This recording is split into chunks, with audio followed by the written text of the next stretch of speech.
Never trust a friendly stranger on an empty road. It's advice we've all heard. But for 7 young travelers, ignoring it wasn't just a mistake. It was the last one they'd ever make. The sunburnt deception. Imagine this. You've saved up your money, said goodbye to your family, and you've flown across the world to the land of sunshine and adventure, Australia. The people are friendly, the skies are huge, and the open road calls to you. It's the late 1980s, early 1990s, and backpacking is a rite of passage. The ultimate symbol of freedom is standing by the side of the highway, thumb out, waiting for a kind soul to give you a lift to your next destination. It's cheap, it's exciting, and it's how you meet the locals. It feels like the safest place on earth. This was the dream that drew thousands of young people, full of life and hope, to the shores of Australia. They came from England, from Germany, from all over. But as these hopeful travelers smiled and waved at passing cars on the Hume Highway, the main artery connecting Sydney to Melbourne, a dark and patient predator was watching. He saw their heavy backpacks, their trusting faces, and their desire for a simple, kind gesture. He offered them a ride, a friendly chat, and a warm smile. But behind that smile was a cold emptiness. This man wasn't a friend. He was a collector of lives. And his hunting ground, the place where all these bright futures would be brutally extinguished, was a dark, silent forest that was about to become Australia's most infamous patch of land. The Balango State Forest, a forest of bones. Balango isn't your typical beautiful Australian forest. There are no cute koalas or kangaroos. It's a man-made pine plantation, a massive and monotonous grid of trees stretching for thousands of acres. The trees stand in unnaturally straight lines, creating a dense, dark canopy that blocks out the sun. It's disorienting, easy to get lost in, and unnervingly quiet. For years, it was just a place people drove past, a dark spot on the map, known only to loggers and the occasional dirt biker. But in the spring of 1992, that was all about to change. On September 19th, 1992, 2 men were orienteering in the forest, a sport that's basically a cross-country race with a map and compass. As they pushed through a particularly remote section, they stumbled into a small clearing. A foul, sickly sweet smell hung heavy in the air. They saw what looked like a pile of rotting logs and leaf litter, but it was out. They poked at the pile with a stick, and what they saw underneath made them recoil in horror. It was the partially buried, decaying remains of a human being. The police were called immediately, and a crime scene was established. Forensic investigators began a slow, careful excavation. They soon uncovered the full body of a young woman. The violence she had suffered was extreme. She had been stabbed so many times in her torso and back that the pathologist later said it was impossible to count the exact number of wounds. One particularly savage stab had severed her spinal cord. This was Joanne Walters, a 22-year-old nanny from Wales who had been backpacking with her friend. The discovery was horrifying, but the police hoped it was a single tragic murder. That hope was shattered the very next day. While conducting a wider search of the area, just 30 meters away from where Joanne's body was found, they discovered another shallow grave. Inside lay the body of Caroline Clark, Joanne's 21-year-old friend from England. The brutality inflicted upon her was of a different, colder kind. Her body was riddled with bullet holes. She had been shot 10 times in the head with a .22 caliber rifle. The shots were in a tight grouping, almost as if her head had been used for target practice. Police also found a piece of cloth tied around her head, which they realized was a blindfold. The killer hadn't just murdered these women. He had tortured them, terrorized them. He was playing a sick game. The discovery of 2 bodies, murdered in different but equally sadistic ways, a terrifying question now hung over the investigation. If there are 2 bodies here, how many more are we going to find? The lost and the missing. The news of the Belanglo bodies prompted police to dust off their old missing persons files. Suddenly, cases that had seemed like simple instances of young travelers moving on without telling anyone took on a sinister new light. A clear and terrifying pattern began to form. The first to vanish, James Gibson and Deborah Everest. The story begins back in late 1989. James, 19, and Deborah, 19, were a young couple from a suburb of Melbourne.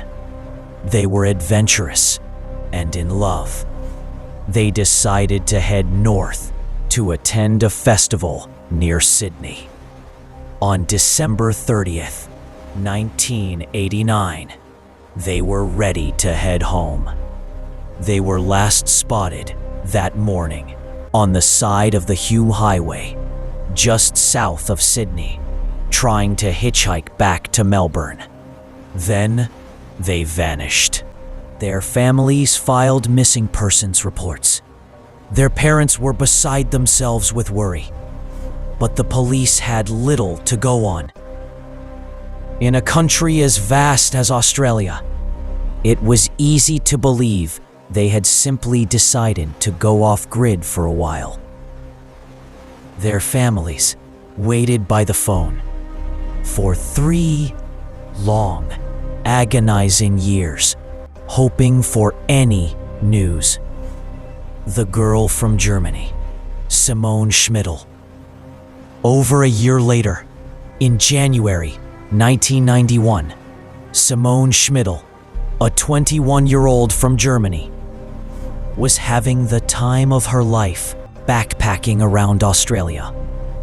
She was funny, full of energy, and kept in constant contact with her family back home. On January 20th, she was scheduled to meet her mother for a camping trip in Melbourne. She left a hostel in Sydney, telling friends she was going to hitchhike down the Hume Highway. It was the last time anyone saw her. When she didn't show up to meet her mother, panic set in. Her family knew instantly that something was terribly wrong. Simone was meticulous and responsible. She would never just disappear Her parents even flew to Australia to search for her, but they found no trace. The final pair, Gabor Neugebauer and Anja Habschied. Later that same year, another German couple arrived. Gabor, 21, and Anja, 20, were on a classic backpacking adventure. On Boxing Day, December 26, 1991, they checked out of a hostel in Sydney, intending to hitchhike south towards Melbourne, and then on to other parts of the country. Like the others, they simply vanished from the face of the earth. The police now had 7 names, 7 missing young people. 2 from the UK, 3 from Germany, and 2 from Australia. All of them young, adventurous, and vulnerable. All of them last seen on the same stretch of highway. All of them hitchhiking. The horrible truth was undeniable. Belanglo State Forest was a graveyard, and hunting a monster. Task Force Air. The scale of the horror facing the New South Wales police was unprecedented. They formed a dedicated team of their best detectives, naming it Task Force Air. Their one and only job, to find the backpacker killer. The pressure was enormous. The media was in a frenzy. The public was terrified, and the case was making international headlines, tarnishing Australia's reputation as a safe destination. The task force's first priority was a grim one: to find the rest of the victims. For over a year, teams of police officers conducted one of the largest ground searches in Australian history. Day after day, they walked in methodical, shoulder-to-shoulder lines through the dense, oppressive quiet of the Belanglo Forest. Every snapped twig, every patch of disturbed earth sent a jolt of anxiety through them. In October 1993, the forest gave up more of its secrets. A local man foraging for firewood stumbled across a human skull. It was the remains of James Gibson. A forensic analysis revealed he had been stabbed repeatedly, and the killer had used a large knife with such force that it had severed his spinal cord between the vertebrae. A move designed to cause instant paralysis. Just a few hundred feet away, they found the remains of his girlfriend, Deborah Everest. Her skull had been shattered by multiple heavy blows, and her jaw was broken. A month later, on November 1st, 1993, the searchers found Simone Schmidl's skeleton. She had also been stabbed countless times, and her spine, too, was severed in the same brutal way as James Gibson's. Her killer had arranged her body in a deliberate T-shape and covered it with ferns and branches. It was a clear, chilling signature. Just 3 days after that, they found the last 2 victims, Gabor Neugebauer and Anja Habschied, buried in shallow graves a short distance from each other. Gabor had been shot 6 times in the head with a .22 rifle, the same weapon used on Caroline Clark. Anja's fate was perhaps the most horrific of all. She had been decapitated. Her head was never found. The police now had the bodies of all 7 missing backpackers, They had a profile of the killer's methods. He was a sadist who enjoyed having complete control over his victims. He used both knives and guns. He paralyzed some of them. He took his time. He kept souvenirs. He was organized, cunning, and knew the forest intimately. But they still had no idea who he was. The problem of a perfect predator. The investigation was hitting a brick wall. Task Force Air was chasing a phantom. No physical evidence. The elements had been cruel. Years of sun, rain, and decomposition had washed away almost all useful forensic evidence from the bodies and the crime scenes. DNA technology was in its infancy, and there was little to test. The killer's domain. The killer operated with confidence in Belanglo. He knew the labyrinth of fire trails and dirt tracks. He could drag his victims to a secluded spot, commit his terrible acts, bury the body, and be back on the highway in minutes, all without anyone noticing. A chameleon. The killer was able to lure 7 different people, at least, into his car. This meant he had to appear normal, even charming. He wasn't a monster lurking in the shadows. He was the friendly face offering a ride. This made him incredibly difficult to identify. He could be anyone. The police were drowning in information. Thousands of tips from the public, lists of known offenders, records of gun owners. But none of it led anywhere. The case was growing colder by the day, and the killer was still free. They needed a breakthrough. They needed a witness. What they didn't know was that they already had one. His name was Paul Onions, and he was living thousands of miles away in England. The one who got away. On November 13th, 1993, as the news of the 5th body found in Belanglo reached the UK, a young man named Paul Onions was watching TV. The details of the story, the location south of Sydney, the murdered hitchhikers, triggered a terrifying memory. He picked up the phone and made the most important call of his life to the Task Force Air hotline in Australia. Paul's story was stunning.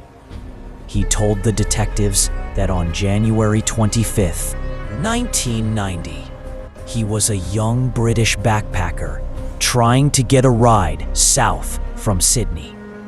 He had been standing on the side of the Hume Highway when a man in a silver-gray four-wheel drive pulled over. The man was friendly, with a thick Aussie accent and a big, bushy mustache. He introduced himself as Bill. Paul hopped in. At first, the conversation was normal, but soon, Bill's questions became strange and unsettling. He seemed obsessed with where Paul was from and whether anyone knew his travel plans. Then Bill started ranting, making angry and racist comments. Paul's internal alarm bells were screaming. This friendly guy was starting to feel dangerous. Suddenly, Bill pulled the car over to the side of the road. "Just need to grab some tapes from the back," he said casually. Paul watched as Bill got out, but instead of cassette tapes, he pulled out a length of rope and a revolver.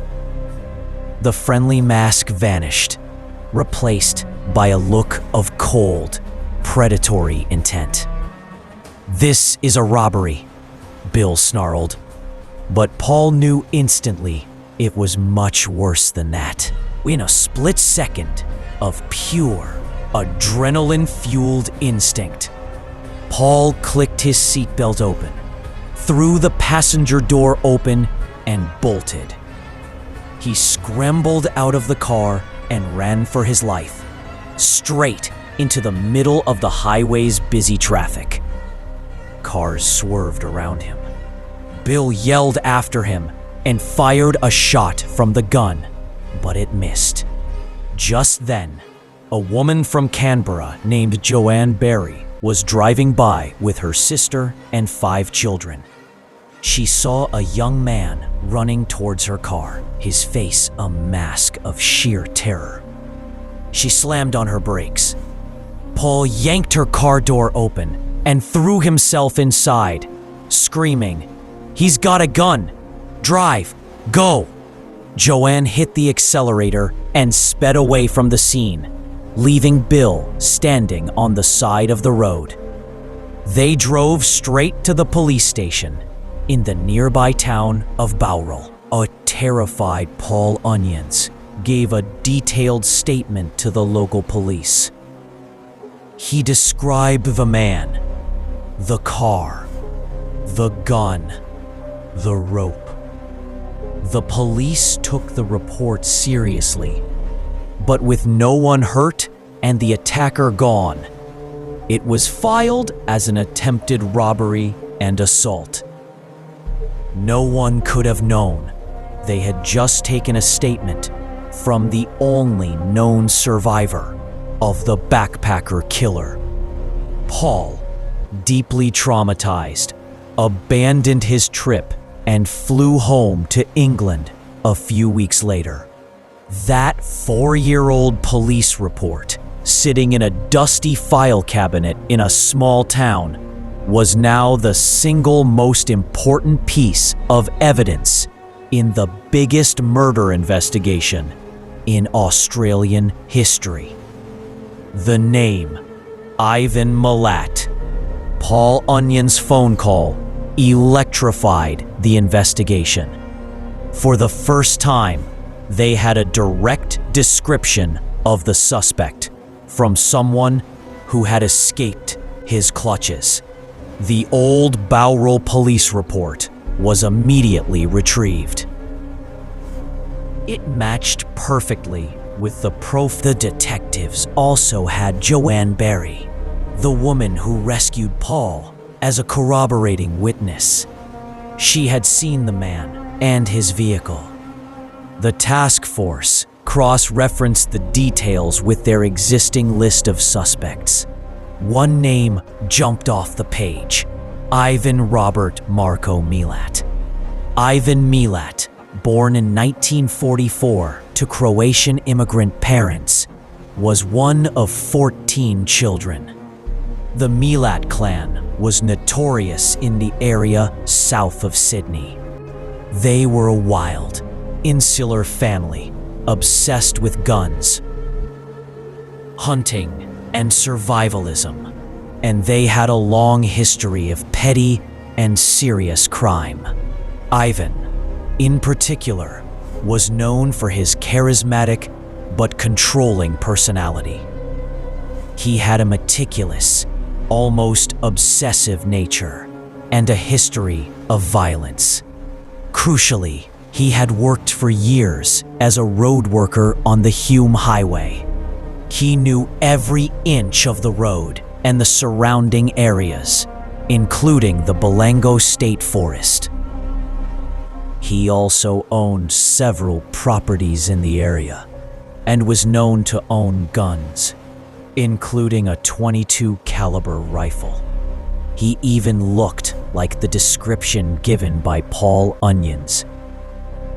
To be certain, Australian police contacted Paul in the UK and asked him to look at a photo lineup. They showed him a series of 32 pictures of men who matched the general description. Paul studied them carefully.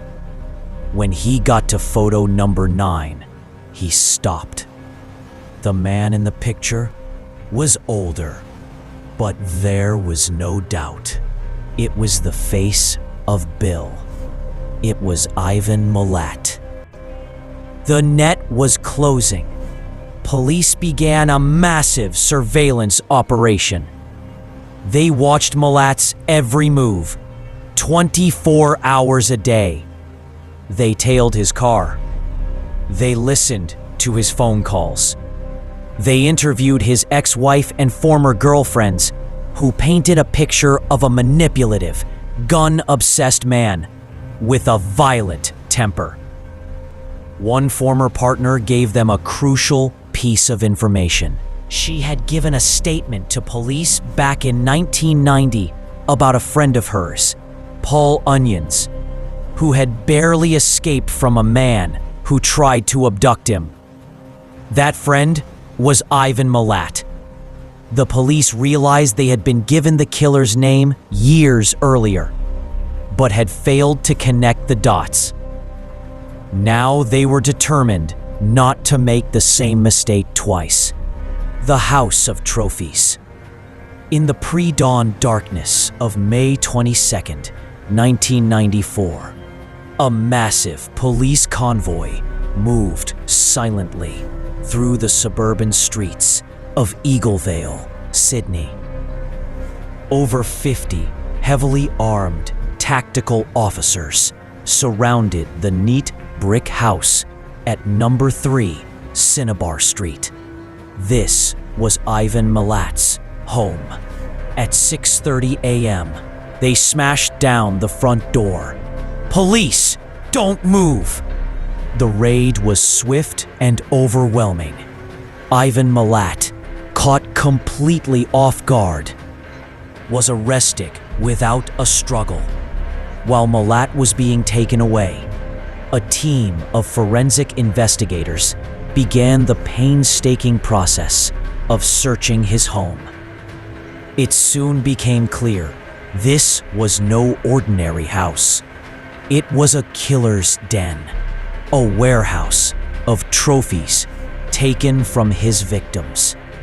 The evidence they found was staggering and horrible. They found a distinctive German-made sleeping bag and a tent that belonged to Gabor Neugebauer and Anja Habschied. They found a portable camping stove belonging to Simone Schmidl.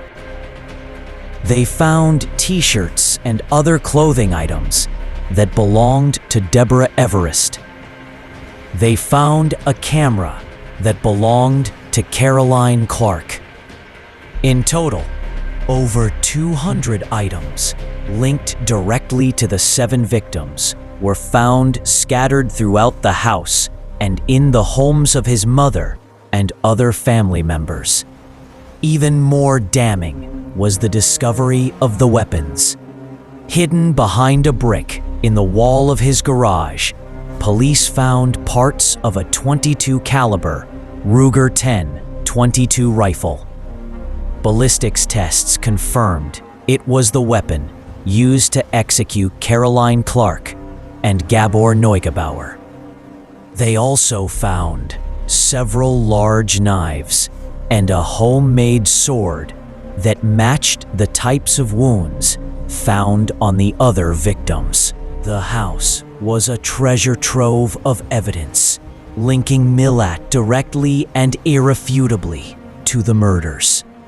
He hadn't just killed his victims, he had kept pieces of their lives, weaving them into his own, as grim souvenirs of his power over them. The trial and the silence. The trial of Ivan Milat, which began in March 1996, was a media circus. It captivated and horrified Australia for months. The prosecution's case was methodical and damning. They presented the jury with the literal mountain of evidence: the camping gear, the clothes, the weapons, all found in Milat's possession. They argued that the probability of one man coincidentally owning items from 7 unconnected murder victims was astronomical. The emotional peak of the trial came when Paul Onions was flown in from the UK to testify. The entire courtroom held its breath as he was asked to identify his attacker. Paul stood, his hand trembling slightly, and pointed directly at Ivan Milat, sitting in the dock. "That is the man," he said, his voice clear and certain. Milat's defense was audacious. They claimed he was the victim of a conspiracy. They argued that one of his other family members, possibly one of his brothers, was the real killer and had planted all the evidence in Ivan's house to frame him. But the jury saw through the lies. Throughout the entire process, Ivan Milat showed not a flicker of remorse. He smirked at the victims' families. He cracked jokes with his lawyers, and he acted as if the whole thing were a minor inconvenience. He maintained his innocence with an arrogant confidence that shocked everyone who watched. On July 27, 1996, the jury delivered its verdict. Guilty. Guilty on 7 counts of murder. Guilty of kidnapping. The judge sentenced him to 7 consecutive life sentences without the possibility of parole. "You are to remain in custody for the rest of your life," the judge told him. "You will never be released." Ivan Milat spent the next 23 years in Australia's most secure supermax prison. He never confessed. He never explained why he did it. He spent his days causing trouble, staging hunger strikes, and even once cutting off his own little finger with a plastic knife and trying to mail it to the High Court of Australia. ... He was the prime suspect in numerous other unsolved disappearances. But he never gave up any more secrets. He died of cancer in prison in October 2019, taking the full, dark truth of his reign of terror with him to the grave. The Belanglo forest is quiet now. A simple stone memorial stands by the road, dedicated to the 7 young lives cut short. The case left a permanent scar on the Australian psyche, a brutal reminder that even in the most beautiful and friendly of places, unimaginable evil can be waiting just down the road, hiding behind a simple smile.